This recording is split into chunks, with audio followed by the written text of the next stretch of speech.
When the visual phone BB210 hit the market in 1999, it advertises a never-before-seen feature, a camera with only 0.11 megapixel on storage for 20 photos, and the visual phone is a relic compared to modern devices sporting three distinct cameras, each with up to 100 times more resolutions.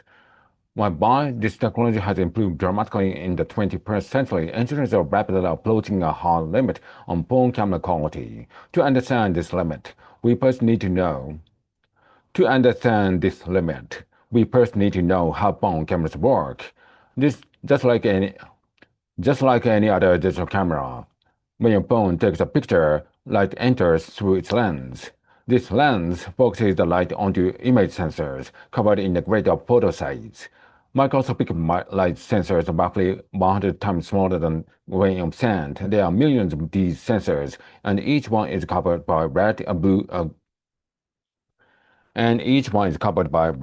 green, and blue filter, allowing it to measure how much of the color is in the light hitting its location. Then these measurements are simplified, rounding them to less detailed numbers. This step sacrifices some data, thus lowering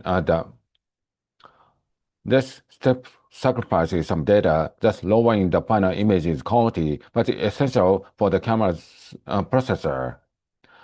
This computer can only handle so much information, as it decrypts the three sets of color data to assemble digital recreation of the image. While the quality of this final photo depends on every part of the camera, nothing determines the look of the digital pictures more than the image sensor, and the engineers judge the quality of image sensors based on their performance in three areas. The first is resolution, or level of details. Sensors with higher number of the photosites offer better resolutions, and the camera can collect a more granular light of data. Second is the dynamic range and noise. Dynamic range is a span from light to dark within a single photo, and the noise is the graininess that can come from poor lighting, long exposure time, or overheating cameras. Both these factors can be improved by using a larger photosite, which can capture more light overall. This wider range of data helps processors better measure the intensity of the incoming light and adding contrast and reducing noise. Simply put, to make better digital cameras, you need image sensors with higher numbers of larger photosites. Engineers know this. In fact, it's basically how they made the best camera humanity have. Giant telescope that takes photo of this space, but phones don't even have as much sensor space as a standard DSLR camera, let alone self-sensor or massive telescope. In fact, most phone cameras are sensors are no larger than the P. Fortunately, these devices are have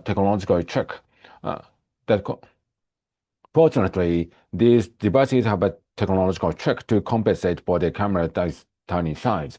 Powerful processors. When you snap a picture of your phone, these pocket computers start running complex algorithms, which often begin by secretly taking a string of photos in rapid succession. The algorithm then manipulates these pictures using math to purposely align them and identify their best parts before combining the images onto one high-quality photo. The end result is the image with less noise, wider dynamic range, and a higher resolution than the sensor should be able to achieve. This approach is known as computational photography, and the advances here are likely how phone companies will continue to advertise increasingly better cameras without improving their image sensors. Today, these algorithms often leverage machine learning.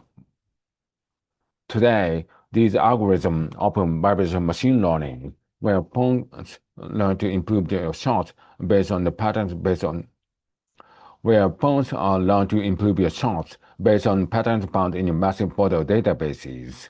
For example, night mode prioritizes dynamic range and noise reduction, while portrait mode tells your phones to focus on the central subject and blurred background. Machine learning also allows our phones to do the opposite, unblurring your faces to grab quick candid shots, and a newer program can even help you remove unwanted elements altogether.